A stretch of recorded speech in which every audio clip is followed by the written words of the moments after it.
DaVinci Resolve 19 is now finally also available for the iPad. And in this video today, we will look at all of the new features that are now available in version 19. So version 19 is the biggest update since we have DaVinci Resolve for the iPad. Actually, DaVinci Resolve 19 came already into beta in April. And since April, this was the longest time. Normally every month we had an update for DaVinci Resolve throughout the last 1.5 years. So if you come to the App Store, I already updated it. I can now open it here, but you will always see here the version history. So 3 days ago, version 19. If you click here more, then you see all of the new features that are now inside of DaVinci Resolve here on the iPad. We have a couple of new features here for the cut page, DaVinci Neural Engine, color page, Resolve FX, some codec things, and then some general optimizations and stuff like that. We will talk now about all of these features, but that's not all. When you follow my channel already, hi, if you're new, I'm Daniel. This is all about DaVinci Resolve and DaVinci Resolve on the iPad. Since DaVinci Resolve came to the iPad, the cool thing is what I figured out very soon at the beginning is that we can use shortcuts to open all of the other pages too. So edit page, Fairlight page,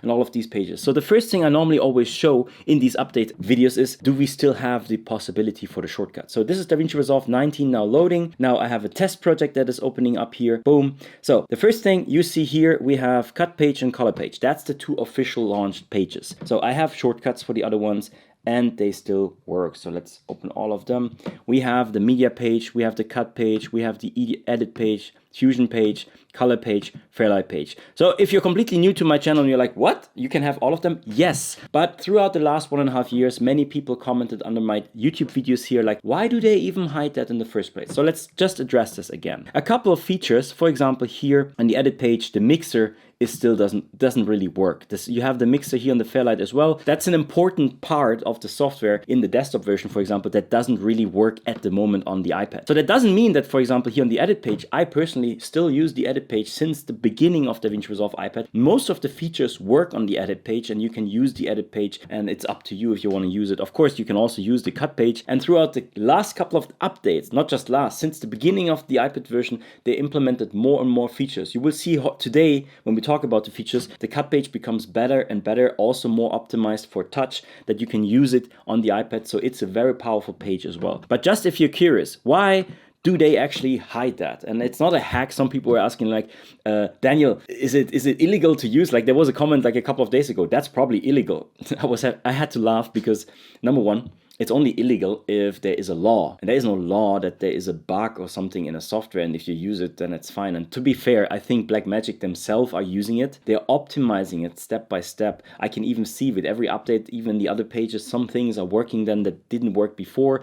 But, and now we come to the answer, some of the features don't work. That's why officially the iPad version only launched with the cut and the color page. So all of the features of the cut and the color page, they work 100%. So you can use it. That also brings us to the next big thing that we have now with version 19. I made a video a couple of weeks ago and I bought this micro color panel for DaVinci Resolve, and it also works for the iPad. And now finally, because that device needed version 19, I could only test this device with my desktop with version 19 beta. But now, since we have it now on the iPad, it actually works as well. So this is the micro color panel.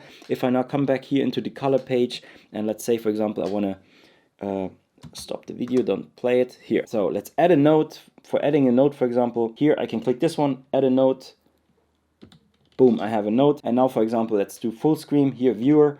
I have full screen, and I can now manipulate the colors as I want here with this device.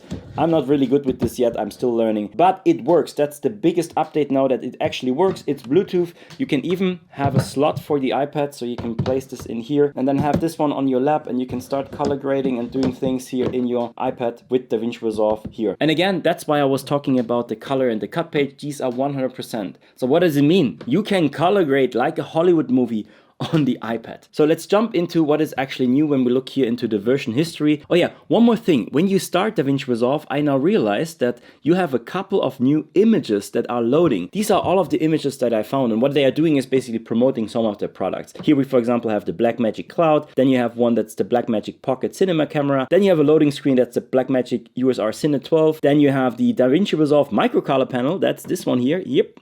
Then we have the speed editor. I have the speed editor here as well. We will talk about that because there are some updates about the speed editor too. Then we have the DaVinci Resolve Advanced panel. We have the Blackmagic Pixis 6K. Then we have the DaVinci Resolve iPad version. Yay! And then we also have the Blackmagic Cine 12K, the Fairlight Studio console. There's a lot of amazing hardware that Blackmagic actually produced to work with DaVinci Resolve. Then the DaVinci Resolve mini panel. That's the big brother of that one that we have here. And then the Blackmagic Cloud Storage, the DaVinci Resolve Advanced panel. That's that one here in the back. Ooh, that looks like from a spaceship. And then we have the Pixis 6K again. These are all the images that I found. Maybe you will find more in the future. If you load your screen, let me know in the comments if you saw different images. Okay, so let's jump into what is new. We start with the cut page. New multi-source option to view time-synced footage. So when you work with multicam clips, we have this new button here on the top. So this is left to all of the different sources. Like for example, this one is if I select a clip here just like that, then this is the film strip. We'll not talk about this here, but this icon now is new. And if I click this one, it will show me the different multicam angles. Unfortunately, on my iPad, I could only make it to work to see like 2 clips. Because the thing is, if I come in here to sync, I already synced my multicam clips. These are 3 cameras. Now I see all 3. That actually works. I don't know why it wasn't working here on the cut page if I'm not in the synced one. If I do this on my desktop and I click on this new icon, I can see like up to 6, 7, 8, sometimes even 10 cameras at the same time. And it has something to do with the new functionality with the replay editor that they have for live TV shows. You wouldn't even need that here in the iPad, but it is here. We have the icon, we have the text. I have a video here on my YouTube channel, 2 ways how you can do multicam clips. One here with the cut page, one the traditional way that sometimes is a bit faster. I show you that in my other video. Next one, support for displaying clip markers and keyframes. This is a huge upgrade. That's something that you could only do in the edit page. So let me show you what I mean. We have markers. These are markers. And actually you have 4 different ways how you can use markers. And somewhere here on my YouTube channel, I have a video where I explain all of the different ways. But for example, if I just place my playhead and I click marker, I have a marker here. Markers, you can double click and then you can make notes. You can even change the colors and stuff like that. It's just helping you and your team. But this is one that's on the timeline. It doesn't affect if I, for example, change my clips. It will always stay here on the timeline. This one we already had in the cut page as well. So for example, here that's the marker. We have, if I place my playhead somewhere here and I clicked here marker, I have a marker here. But what we didn't have, for example, if I come to my edit page and let's say, for example, I click this clip here on that position and now I place the marker, I actually add a marker here to my clip. And now I can change the position of that clip and that marker will always stay on the clip. And if we now come back here to the cut page, first I was confused because these kind of markers you still see here. But if you look closer, you also see a small one here. And the behavior is if I click this one and I change it, that position changes as well. So that is new, that you can now even see markers here. And one more thing, if I come in here into the source clip, I can also add markers here. Unfortunately, there is not a button in the cut page. If I come to the edit page, for example, and I open this source clip here, I can come in here and I could right click and then say, for example, here, add marker, and I can make a color here. Then I have this purple marker here. If I come back here to the cut page and we look at the source clip again, we see this marker here. So it now previews the markers even here in the cut page, but I cannot add here by right click a marker. That would be nice if we have this with a touch. That doesn't work at the moment. But what we can do, if you have a keyboard, M is the keyboard shortcut for a marker. So if I place my playhead here and I hit M, I now created a marker on that position. And I can double click this one, change the description, change the color, and do all of these things. And then just the one tip that I made a video a couple of weeks ago, something that I even found out that is new, is you can even make duration markers. If you hold down the Option key and you come to this marker and then you drag it, you can actually create a duration marker. So this one now is a marker over all of this time. And we even see this now here on the bottom. It starts here and then that duration. It still works like a marker, but you can mark a complete area. That also works with these kind of markers. Support for displaying markers and keyframes. That is a big one. So let's undo all of these that we just did here. Normally you had to come to the edit page to do keyframes, but you can now even do keyframes here in the cut page. And how does it work? I place my playhead here, right click on my clip, and now I can say, for example, here, add speed point. Now I have a speed point and that position. I could now come to, let's say, for example, this position and add another speed point, add speed point. And now the cool thing is I can now change the speed of that middle part of this. So let's say, for example, I want to make this one set to 600. So now we speeded up the middle part. What doesn't work yet is the curved speed frame. So if you, for example, come to the edit page and we have the exact same clip here, what I can do here is I can right click and then I can say retime controls. That opens the same like with the speed points. So here's a speed point, here's a speed point. How it works in the edit page is that I come to a position, click on this one here and then say add speed point. This is how I would add a speed point here. But what I also can do is I can right click and then say here retime curve and make this a bit bigger. Like this. Then you see here the curve for these speed points. I could zoom in a bit to see this even better. And then, for example, what I can do is I can click on this one and change this to curve and even change the curve here.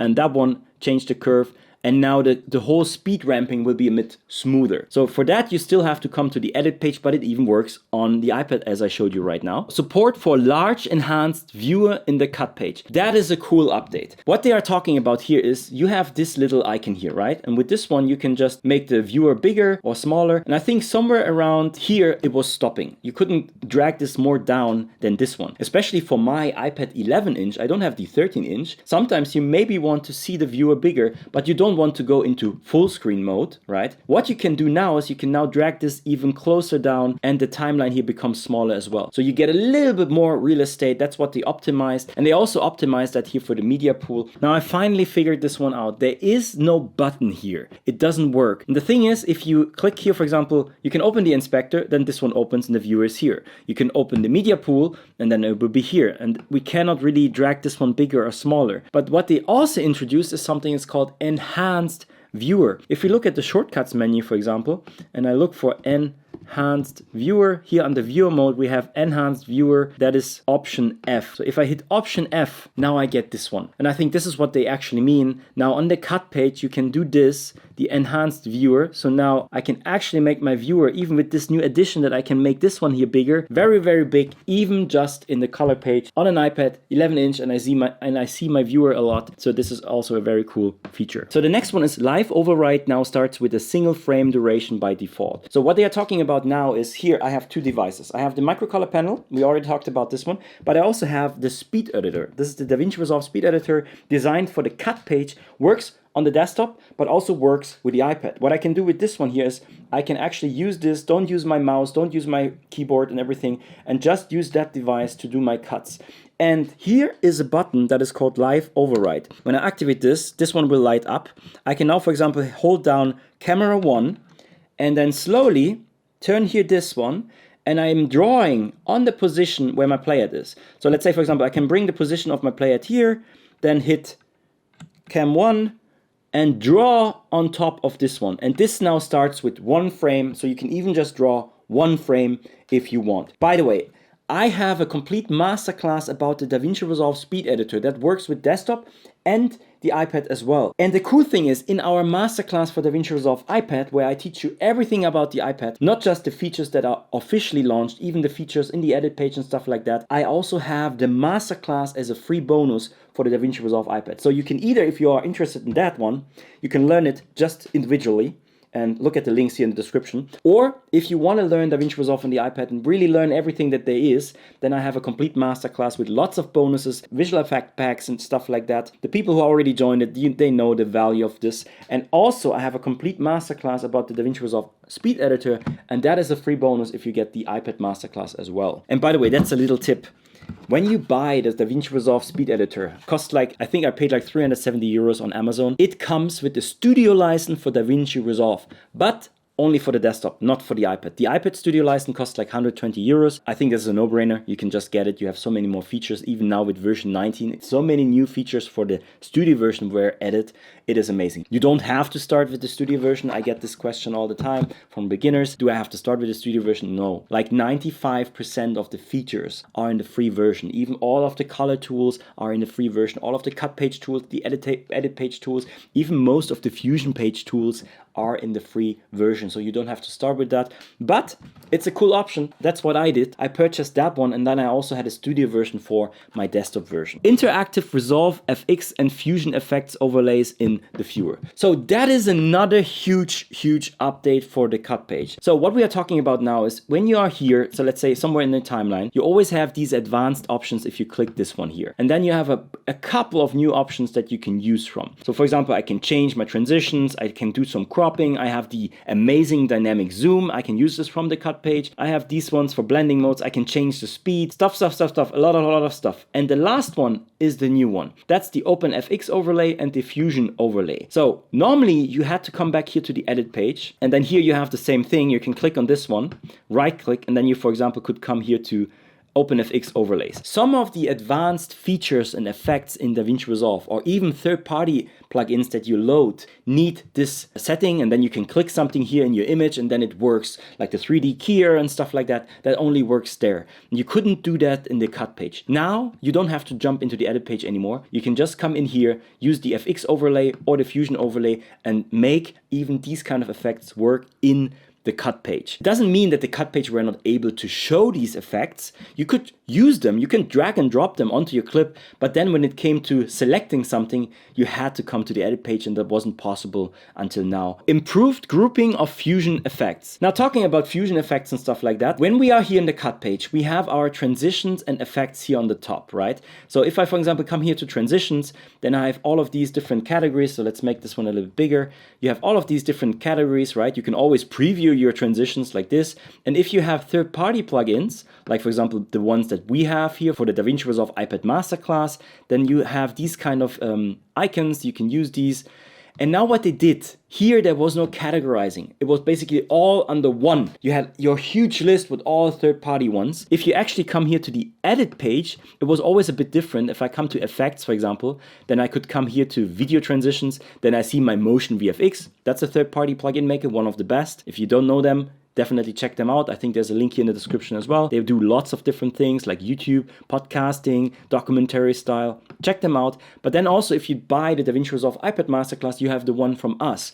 So the Phoenix ones. And you see here we have different groupings. Fading transition, glitch transition, kaleidoscope, light leaks, pan transitions. And here on the edit page, it was always organized because that I created for you, this organization, so you don't have to do it. But somehow on the cut page, it was just all sitting under one category. Now they fixed this. Now all of these categories will be visible here as well. And the same with the effects. If you have third-party effects here, like for example from Motion, the call out, simple. Now I have them all here and I can preview them like with anything.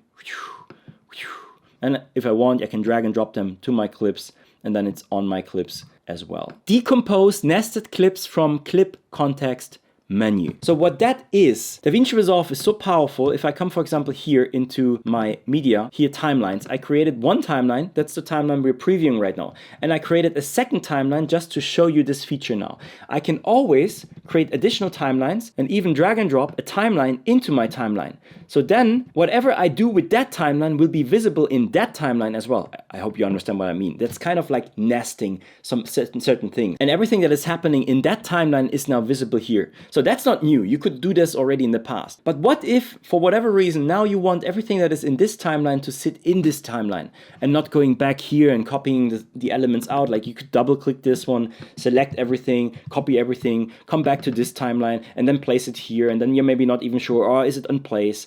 No, what you can now do is right click this timeline and then you find this one here, decompose. And it will decompose all the elements of that timeline into that timeline exactly on that position. Now I have these two things here in as well. Ability to find timeline clips in multi-source. So what that is, if we come back here to our clips in our timeline, and if these kind of clips are part of a multicam, I can now right click, then we have this new option here, find in multi-source. It's kind of like similar with this one, find in media pool. If I click this, I will see the clip where it is here in my media pool. If I click this one, find in media multi-source, it will change the view here to that one, and I see my different cameras, and now I see this camera here in the multi-view option. Next one, apply transitions to all edits and set defaults from context menu. We have our transitions here on the top, and usually what you would do, let's go to the default, just the standard one. You have all of the DaVinci transitions here. You can preview them, how they will look, blur dissolve, cross dissolve, and so on and so on. And what I can do is I can of course drag and drop this transition to this point here, and then I have the transition here on top. But now I have to do the same for all of the other transitions. But there's actually a faster way how you can do this. The first way, and that was already included, is I can make one my default transition. Then you see the red line here. That's my default transition. So if I use this icon here, and wherever my smart insert is, that's this one here at the moment. So I place my playhead. Now I see the white arrow here. I click on this, then I have this one. If I go to the next one, so somewhere here, then I can make this one and that. But this is always the default. It will always be the cross dissolve. But what I can also do is, let's undo what we just did. And that's the new feature. I can, for example, add any transition. So let's say, for example, here, this cross. Bring this in here to my timeline. And now, if I come to this icon here, click this one, and I say add transition to all edits. It will use the last transition that I added and will add this to any transition point where it finds a transition. I don't need the audio transition, but you can do this, but I don't need it. So this one, this one, this one, and now it added this one. So unfortunately, what doesn't work is if I, let's say, for example, I bring in this cross iris here to that position, and now I change even the size. So let's say I want to have this faster. I can even click this, come into the inspector, and then you will find here transitions. I can even change some of the settings here, like I could make a feather, I can have this transition curve go like this. I can make ease in and ease out. And now I did a custom transition. So I used the original one and I changed it to my preference. If I now come back in here, click this one, and I say add transition to all edits, unfortunately, it will not make my edit changes to the new ones. In order to do this, you have to still do it like in the past. So let's undo this again. You actually have to right click this one, but it doesn't work in the cut page. You can do this in the edit page though. You can come here in the edit page, right click this one and say create transition preset. Now whatever I created, I can make it my own cross. And then I say okay. And now I can come in here. Let's say, I think maybe that works. I can now come back into the edit page, into the cut page. Let's delete this. Come back here to transitions. I can scroll down until you see here user. These are your own created transitions. So if I take this one here, my own cross. If I use this one, I can place it here on top. And now if I come in here and I say add transitions to all edits, unfortunately it didn't work. Like magic, I was hoping that actually now this with the user one would actually work, but it doesn't. So maybe they will fix this in the future. I hope it will work like this, that we create the user one and then you can add it to all of your edits. But unfortunately it doesn't work like this right now. But at least it is one step better. If you just use one of your transitions here, it even works with any of the added transitions. So let's say, for example, I'm using this one here now, add to this one. And now if I say here, add transition to all edits, it now added these transitions. So you can even use third-party ones like from Motion VFX or the ones from us, but don't change on any of the settings. If you have to change it, then of course you can, let me see, can we mark all of them? Select this one, hit command and select this one, go to the next, select this one command, the next command, and can I now change the size? It only changes the size for that one. What if we come into the inspector and change it now for all of them? So duration, let's say 0.5. Okay, you can at least mark everything and then hit command, then change the parameters here. So now we have a 0.3 transition and I can even change the settings here, change the color. I don't want orange for that one. I want green. Can change this. And now every of those should be a green. Of course, it's too short. But let's see if it actually changes it to green. Yes, it works. It changes to green. So you can do this. You can add all of the transitions and then select all of the transitions and then change it here in the inspector. So the next one is cut page timelines now show render cache activity. So let's say, for example, here, this is a transition that I just added. At the moment, my settings is off. I have to come in here to the settings, project settings, and then here under general options, you will find render cache. At the moment on my machine, it's set to none. So it will not cache anything. That means sometimes these kind of transitions, especially the fusion transitions, this one not as much, but actually bring in a transition that is maybe a bit more intense. Let's see, one of these zoom transitions. If I hit play, it lags a bit. It doesn't mean that you render this video like this. It just needs more caching. And what caching does is it will create a small file with my changes in the background, and then my preview will be easier. So if you have an older iPad, not an M4, like me, for example, an M1, and you want that the preview is smooth, then you can come in here to the settings, general options, and then set here render cache, for example, to user or smart. I use now smart, and now if I hit save and we come back in here, now we see this red line. And in the past, we only had this here in the edit page. I saw it here in the edit page, and when this one turns blue, so it will render and cache it in the background, and then whatever is finished with blue, that means the caching process is done. So when this one is completely blue, not red anymore, now we have a cache file, and if I preview now I can see the preview in instant. And so if you want to speed up the workflow in DaVinci Resolve, even on your iPad, then you can activate caching, and now you even see this. And every time you change something, of course, if I now, for example, change my transition, it has to recache it because now we changed something. So it will recache it, make a new cache file, blue, blue, blue, blue, blue. And the cool thing about this is you can continue editing. You don't have to stay here and wait. You edit, continue, and in the background, it will cache all of these kind of edits. And then later when you preview, it is just easier for you to preview it. Option to select checkerboard and gray alpha viewers in the background. That is a cool thing. So for example, this video here, I put this in and I recorded that on my iPad, but my timeline resolution is actually 16:9. So we have black bars here. So is it now transparent, or is there a black background that I created? I know it. I didn't create a black background. So what you can do is now you can come in here to your timeline settings and then view a background. You can now change this to checkerboard, and now you know it's the same like in the Fusion page. This is transparent. So improved media pool and timeline sizing to maximize viewer size. I think it's this one that we can pull this down. So that means I have more space for my media pool and I have more space here for my viewer. So that's it for the cut page. With DaVinci Resolve 19, they also implemented a couple of new AI tools. And one of these DaVinci Neural Engine stuff is here, the IntelliTrack AI Point Tracker. That's a new tracking method that you can use that uses AI. The cool thing about this feature is that it also works in the Fusion page, it works on the color page, and it even works in the Fairlight page here for desktop, for example. And of course, we have all of these pages, but what I will show you now is the color page because that's the officially launched page. So if you come here to the color page, you find the new intelligent tracker here under tracking. And then instead of one of the other two methods, the cloud tracker or point tracker, you can now choose Intel Tracker. So what we have to do, let's create a new node. And before that works, we have to first create a power window. So I will create a power window here, change that power window, the position. So let's say we want to track that corner here. So I place this one here. By the way, I can just use my fingers to do that. That's what I like about the iPad. And now what I have to do is I have to come back here to the tracking and then use the IntelliTracker and set a point, and then I can drag this point to my position. So let's say, for example, I want to track this one here. This is just loose to give you an idea. Now I have a point and I have my window. I could make some changes here in my window. I could make this, everything that is here in my window, be red or whatever, right? So let's say, for example, here, just on the purpose of this video, let's change the color. So now this was changed. So let's come back to the tracking.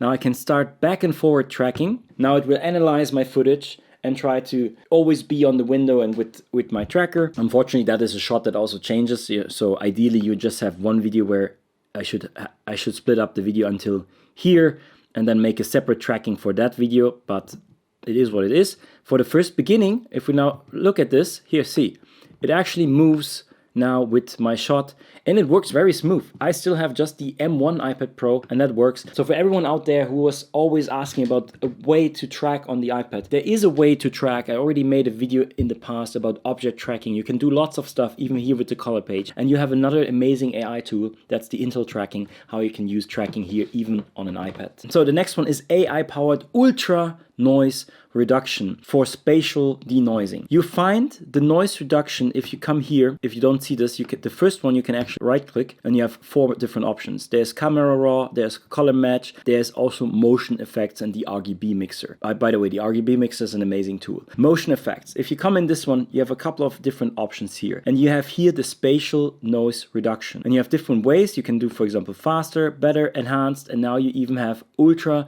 noise reduction. And how it works is you have to click this one. So then you click here on analyze, then you will have a point here that you can use to, for example, say which is my reference. So let's say, for example, in that case, I want to have this as my reference. I can even change the size of that box if I want. That's my reference. And then it is working with the AI in the background. It's basically a noise reduction if you have a lot of noise in your footage. Next one, new faster option for speed warp. Let's say, for example, I have a clip here that is shot with 24 or 30 frames, not in slow motion. So we copy this one. I just hold down Option. So I have a copy of this one. So if I now right click and I change the clip speed, so let's say, for example, here, by the way, this is the edit page. This is how it looks on the edit page. If I change speed, I can do now here 40%. Now this clip is 40%. So, and what you will realize now is that I see this choppiness. What I can do is I can actually right click this, open the inspector and come here to retime and scaling. And what I can do is I can make the motion estimations and change this one here, for example, to speed warp. This is a very intensive process that uses your resources to try to create images in between so it doesn't look as choppy. So be careful with this, but you could create a slow motion using these.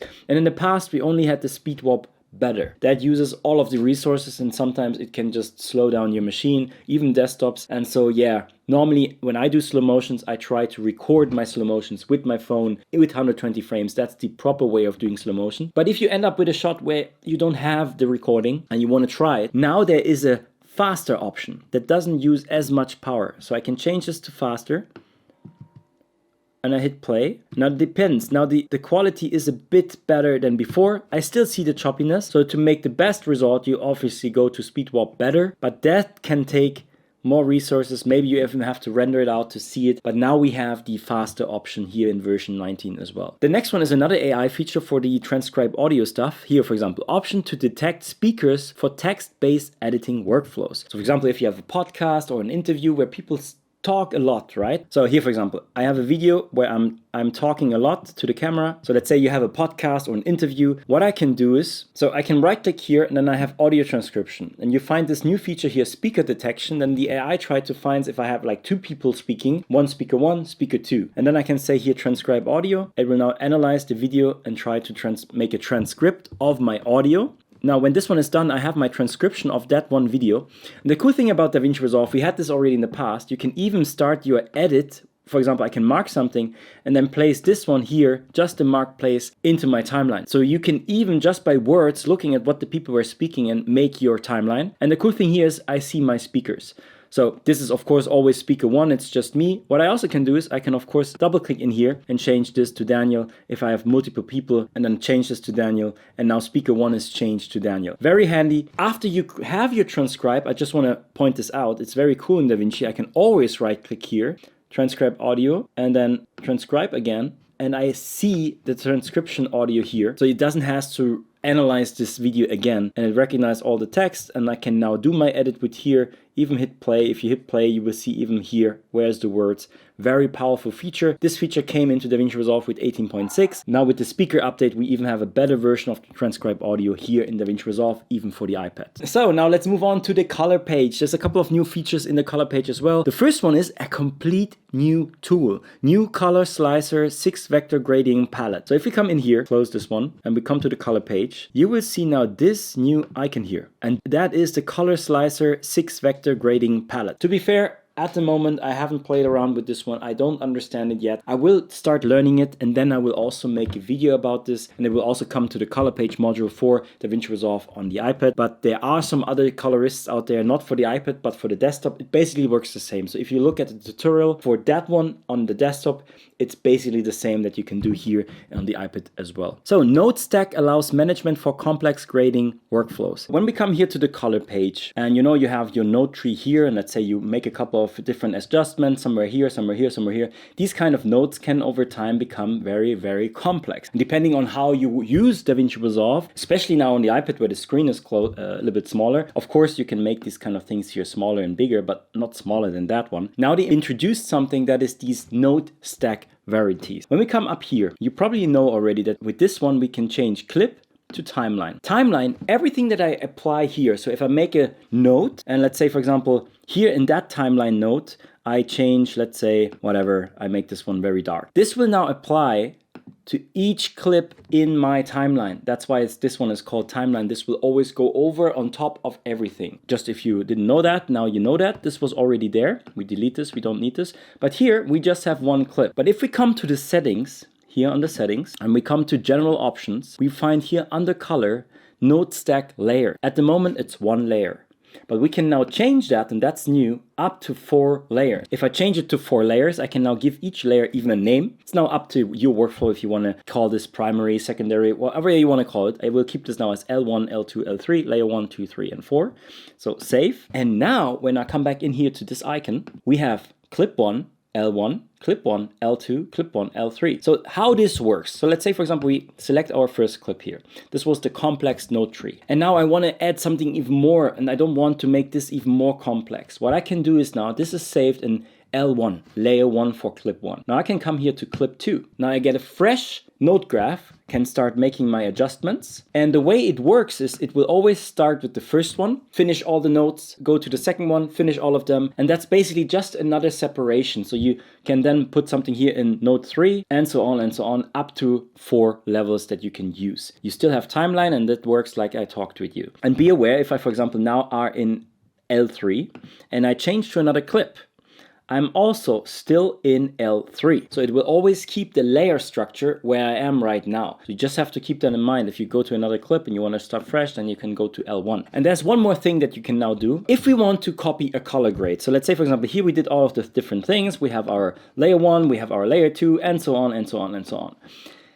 In the past, and that still works, you would select the clip where you want to copy everything, and then right click on the clip who you want to copy from. So in that case, this one here, and then you would say apply grade. That will copy everything. But we have a new option now too. We can now say apply active layer. So if I'm in layer 1 at the moment, and all of the settings that we wanted here, if let's say I want to only copy all of these settings, but not the settings from layer 2, then I can say here, I come into layer 1, select my clip, right click on this one, and I can say apply active layer. Now only that layer 1 will be applied, and if I go to layer 2, we have a different layer 2, we can start working on making different adjustments here to layer 2. So the next one, support for ACES AMF 2.0. To be fair, I don't really know what that means. If I look this up in Google, the ACES metadata file AMF is a sidecar XML file intended to exchange the metadata required to recreate ACES viewing pipelines.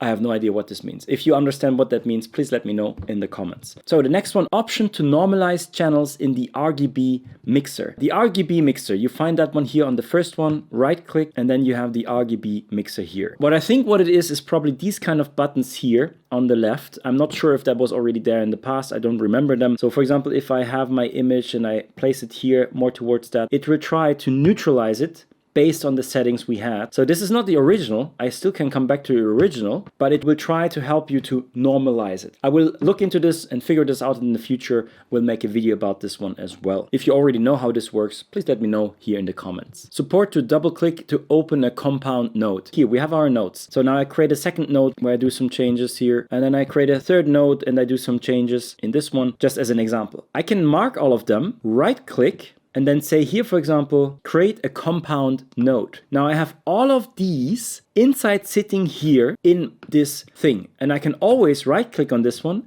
And then, for example, open this one, show compound node. Now I have a separate view just of that one. And I see it here. I'm now in my main project, my timeline. And that's the compound node. I can give this, of course, a name. And I'm in this one in. If I double click here on test one, I'm back into this overview. If you don't like the compound node anymore, by the way, you can also just double click and you're immediately in this one. Double click here back, so you don't have to right click, but I just wanted to show you that this works. If you don't need this one anymore and you want to decompose, there's also an option to decompose compound node. And then back, we're here. So the next one, preview matte node layers by Alt or Option hovering over layer entity. I double checked like 10 times. That doesn't work on the iPad, even if it says here. That is a feature only working on the desktop. Because the thing is, if you right click on the desktop, you can actually add a matte node, like here, matte node to one of your clips. And then you probably also can use the Alt for hovering over. So the thing is, here on the iPad, if I come in here and I right click on any of my nodes, I don't have the add matte node. It's not here. I even checked the shortcuts if we can maybe have a workaround. I never really used it, but for those people who want to use it, that is one thing I couldn't find. So that is not correct here in that list because that is only available in the desktop. Support for creating smart filters for HDR graded clips. That is a nice bonus. And then also support for FujiFilm Log and Log2 for color grading creating, managing workflows. This is very handy if you, for example, have a log file. I don't have a log file from Fuji right now, but you can come in here, do, for example, your color space transform. So, for example, you have your color space transform, and then here on the input gamma, what you normally would do if you have a camera that shoots in log, now you can select also the Fuji camera. So here we have the Canon log, that's the one that I will use if I shoot in log. And then here we have, FujiFilm F-Log and FujiFilm F-Log2 is now also here included. So that's it for the color changes. We also have some Resolve FX changes. These are effects that you can add from the edit page, from the cut page, and even from the color page. For example, many YouTubers already made a video about this. We have a new film log creator. There is a new effect. If we come here to effects and we look for here, search film look, that's the one. You can just drag and drop this one here either to a clip, or what you also can do is, let's say you have a couple of clips, right? And you want to apply the same look to everything. You can use an adjustment clip, put it here on top, and then, for example, just stretch this adjustment clip all the way here to the beginning and to the end. We can also go now to the effects, look for the film look creator, drag and drop this one here to the adjustment clip. And now when we select this and come to the inspector, here under effects, we have now an amazing effect that will help you to create cinematic looks, all kinds of different settings that you have in here. I think that alone will have a separate video, but basically you can have a couple of different presets that you can choose from. You even have color space override inside of that one. You can have the film look here, different effects. You have color settings, you have split tone, you have vignette, you have halation, you have bloom, you have grain, you have flicker, you have gate waves, you have film gate, global blend. There's a lot of settings in just one tool. So what do I think about this one? Because I saw a lot of YouTubers talking about this one. I think it is an amazing tool. But for me, being now on DaVinci Resolve, learning the color page, I'm like, this is something that I don't really understand completely. I understand it's for newbies or for like making the job easier, right? And by the way, you can also add the film look here, creating a new node, come here to the effects, and you can also search here in the color page for film look creator. You can do the same here as well. We can disable this adjustment, click here by right click and then say disabled, and this will not have any effect. And you can have all of these settings here inside as well. By the way, if you want to have more space in the color page, one trick that you can do, it doesn't work here with any of the settings. If you hit Shift F, this will enlarge the viewer and also enlarge here all of the settings. So now I can, for example, play around with all of these settings. So one more thing, I think this is an amazing tool. Lots of sliders, you can play around with this, and especially if you're not so familiar with the color page yet, that can help you to create a nice look. Definitely check this out. I think there will be a new video about this. Currently, maybe I will change my opinion, but I kind of like find this confusing because that brings me back. I'm from Premiere Pro. All of my color grading in the past was done by sliders. And when I actually started learning the color page, I like the color page so much that I don't see that I will use these kind of film look. But I haven't played around with this. Maybe it is good for getting some stuff done. Let me know what you think about this film look creator. Maybe it helps us to create a film look way faster. And here you have to understand what you're actually doing. But I like the logic about all the node graphs way better. And for me, this was kind of like, huh? This is what all the people always say about this is the reason why DaVinci Resolve is so much better, because you don't just have these sliders. And this one kind of like brings me back with all of these settings like, what? Am I now back to Premiere Pro? I don't know. Maybe just my opinion. Let me know in the comments. So the next one is better face refinement boxes and profile handling the smoothness of skin options. So what that exactly is, let's change this one, create a new node. If you come in here to the effects and look for face refinement, and again, these kind of effects you can add in the color page or in the cut page. I would actually do them here in the color page, face refinement. So now I can detect faces in my frame and let it run, analyzing. Now it's analyzing, and you already see here, look at this. It's recognizing all of my face. Let's do this again, Shift F, so I see more, zoom in. And what is now new is, let's see, for example, here in that frame, it didn't catch the exact contour of my face. So now I can actually take these points and even change the mask that it's creating automatically, so I can make it more accurate how my face actually looks like. And yeah, that is a feature that the face refinement was there before, but now it is even better because you can even change the settings even after analyzing everything. And so that's play. 3, 2, 1, and so even if it fucks up your nose or something, you can change all of this here. Very, very powerful. Shift F when we come back. And I can just use my fingers to zoom in and out here. I think I like this really much about the color page. So the next feature is a new defocus background for isolating the foreground with blur. What it means is like when I look at you, that I make my background blur, what also the cinematic mode, for example, can do here on the iPhone. And how this works is very simple. It combines very well with Magic Mask, for example. That's the studio version. So if you come here to the color page and I come here to Magic Mask is as simple as just taking my pencil and then drawing over here my subject and then just dragging backward and forward. It will analyze my subject and then it will always follow my subject. This will give very good results for this new feature now, defocused background. So now it's done. Now I can take the defocused background, put it here onto that node, and I have the defocused background settings. The first one is adjusting my mask. I can actually preview my mask, and because of my Magic Mask, here, look at this. It's following my character actually very well. If you have some changes you want to do, like for example, you can do some mask blurriness. You can also mask the contrast if you want. You can play around with this. And then you also, of course, you can invert the mask. So everything in front will be blurry. It's kind of funny. So preview off. And then here you have the effect. I can increase now the blurriness even so much that it looks unnatural. But the effect is actually very, very well. So here, Shift F, I can increase everything so we can see this. So now in a setup with my phone that didn't do much blurriness, I can now increase the blurriness, let's say maybe around here, and now this will look already way better before, after.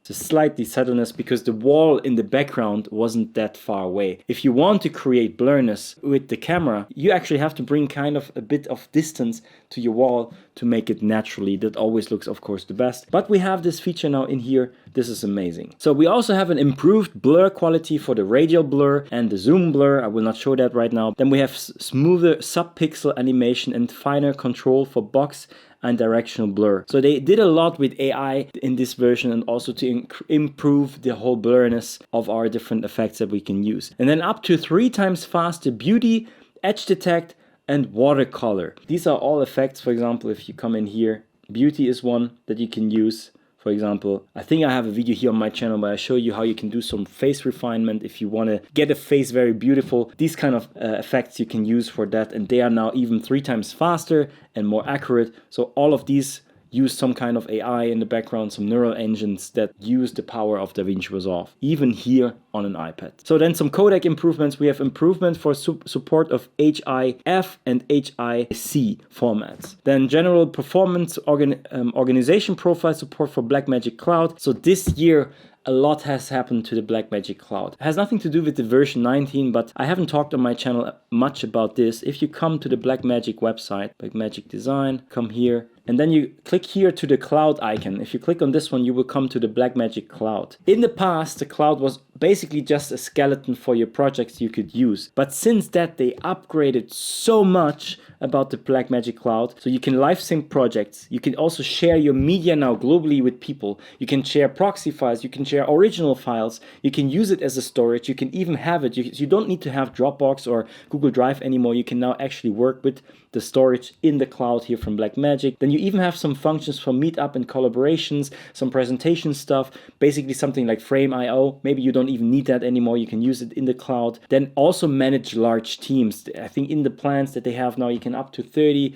I don't know how many plans, but there's lots of stuff, support for teams and also AI training and stuff like that. And because of the Blackmagic camera app that you have now for Android and also iPhone, you can immediately connect and sync with the Blackmagic Cloud. What that means is I can, for example, go to a shoot with my camera here, Blackmagic Cloud, shoot something, upload it to the Blackmagic Cloud, and then, for example, it's just a proxy file, so I don't need to send all the originals. And then another guy in the office is already editing the video with the proxy files, and later I give him the originals, or I upload the originals later if I have better internet. So all of these kind of features are now all part of the Blackmagic Cloud. So that in itself is a major upgrade, and you can see that the company Blackmagic Design behind DaVinci Resolve is really focusing on how can we make DaVinci Resolve the best software out there. And I personally really think DaVinci Resolve is the best editing software out there. And I come from Premiere Pro, 10 years with Premiere Pro, and all of these little things that they add, and they just make sense,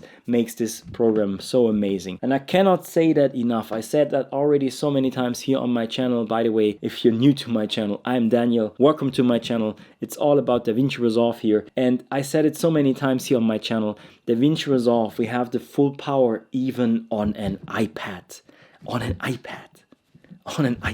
And I still hear YouTubers talking about, the iPad is not capable, it's not a laptop yet. And I get it. There's still lots of room. But we also made amazing improvements, like each of the big softwares, not just DaVinci. There's some software that I saw even like with Procreate, for example, and other softwares. They are leading on the iPad, and some things make even more sense on an iPad than on a laptop.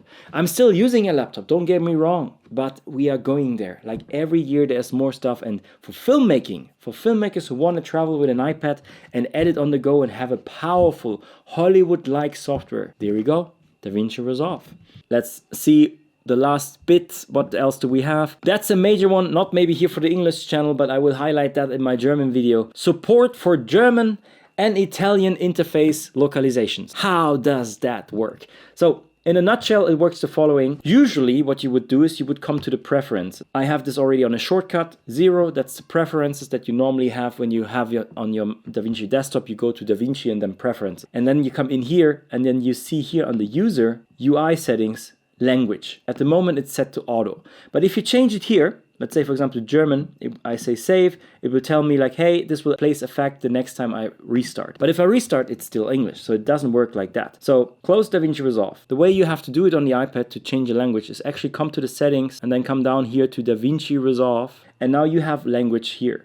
Now I can come in here, select from those languages, and the new 2 ones is now Italian and German, Deutsch. I select this, start the app again, and now my German audience will be happy for that. I personally will still use the English one because all of my programs I use English, because most of the translations sometimes are just weird. But here we go. Now we have the German version of DaVinci Resolve. If you look here, Effekte, Anpassungsclip, B-Color, Cosmic Book. Some things are still English, some is German. But yeah, now DaVinci Resolve actually has the German position, Drehwinkel, Ankerpunkt. Okay, sorry. I will talk about this more in the German video because I do all of my videos in German and in English. I have 2 channels and all the videos about DaVinci Resolve on the iPad exist in German and in English. And also the masterclass that I create with over 150 plus videos. And every time there's something new that lands in the masterclass is also available in German and in English. So if you're into that, definitely check out the links here in the description. So support for duplicating local project libraries. So what that actually means is if we come in here to the project manager, that's the little house icon here. And then if you don't see that here on the left, it's basically this icon here. These are our libraries. I will not completely explain them now, but basically how it works is in a library you can have as many folders and projects, but you can also create additional libraries, and a library can sit somewhere else. For example, a library can be on your hard drive. If that now would be an SSD, it could sit on my hard drive, and then this library always is here, and I have another library here. You can even make libraries just based on your projects. If you work with a client that is a big client, you can make libraries just for him so that all the stuff is a bit more sorted. It's up to you how you use it. So these libraries, we can now right click them and duplicate a complete library. That wasn't possible before, and if I click that, I will not do this now because it will create a lot of videos that I have in here. But if you have a smaller one where there's not much stuff in it, then you can. By the way, these 2 are not connected because I don't have my external SSD connected to my iPad at the moment. That's why I can't see those. If I connect them, I can reload this one and then I see all the projects that are sitting on my external SSD. Loading large timelines now shows a progress bar. I think we even saw that when we start DaVinci Resolve. For example, if I open now this project, now we see this little thing that was just here, loading project. I think that's what it means. It also will load the timeline. And then we have some general performance and stabilization improvements. So DaVinci Resolve became even better and better. That's it. These were the officially updates. Why do I say officially? Because of course DaVinci Resolve on the desktop has way more features than the ones that we just talked about here for the iPad version. These ones were just highlighting the ones for the cut page and the color page, but the edit page got a lot, the Fusion page got a lot, the Fairlight even got some new stuff, and some of the stuff even already works on the iPad. So maybe I will make a separate video, just DaVinci Resolve 19 updates for the edit page specifically, or I maybe just explain in simple terms. That's how I did it always in the past, to explain you something. We'll create a short video that either lands here on my YouTube channel or it will land in the masterclass for sure, so that you learn the techniques even on an iPad, how you can do stuff with DaVinci Resolve. I hope you learned a lot. If you are not a masterclass student yet, I would encourage you, because I created that masterclass for you. It's the best masterclass for DaVinci Resolve on the iPad out there. Nobody puts so much value into one masterclass, and people who are inside, basically just come and join the community. We have a community on Discord, we have a community in Facebook. You can share your experience there with all the other people and then join the DaVinci Resolve family. So if you want to learn how to use DaVinci Resolve for the best optimum, definitely check out this masterclass. If this video was helpful, hit like, subscribe, ding ding the bang bang gong, and we see us in the next video. I'm Daniel, and that's it for this video today. Bye.